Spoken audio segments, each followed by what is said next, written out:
भारत के इतिहास में बहुत सारी कमियां, त्रुटियां और अज्ञानताएं हैं। असल में यह सारी चीज भारत के इतिहास में नहीं है, परंतु भारत के इतिहास पढ़ने की पुस्तकों में है। हम इस कमियों और त्रुटियों को आगे आने वाले भागों में देखेंगे।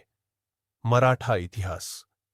मराठा इतिहास के बारे में जानने से पहले आज के महाराष्ट्र के बारे में जान लेना बहुत जरूरी है। आज का ज्यादातर महाराष्ट्र 1960 से पहले के बॉम्बे राज्य का हिस्सा था। 1960 से पहले ब्रिटिशकालीन बॉम्बे राज्य में आज के गुजरात और महाराष्ट्र का बहुत सारा हिस्सा शामिल था।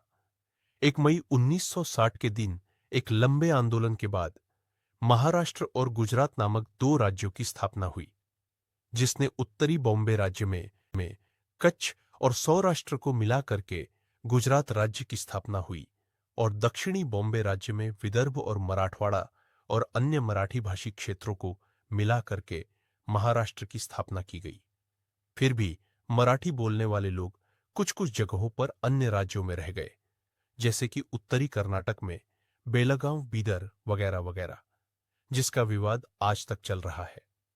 एक समय था जब मराठा पताका अटक से कटक तक लहराती थी और आज महाराष्ट्र की नाक के बिल्कुल नीचे ही बेलगांव और बीदर जैसे इलाकों को लेने के लिए इतनी समस्या आ रही है।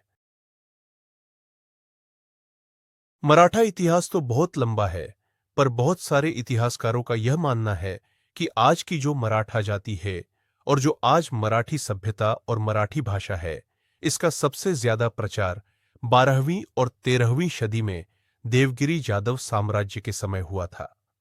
उत्तर भारत में 1192 में अजमेर के चौहान सम्राट पृथ्वीराज चौहान की दिल्ली के पास हरियाणा के तराइन के युद्ध मैदान में अफगानिस्तान के गौर प्रांत के मोहम्मद बिन गोरी से हार हुई। पृथ्वीराज चौहान के हारने के 100 साल बाद मुस्लिम आक्रमण दक्षिण में सुदूर कन्याकुमारी तक पहुंच गए, जिसमें सन 1300 के आसपास देवगिरी के जाधवों का भी पतन हो गया।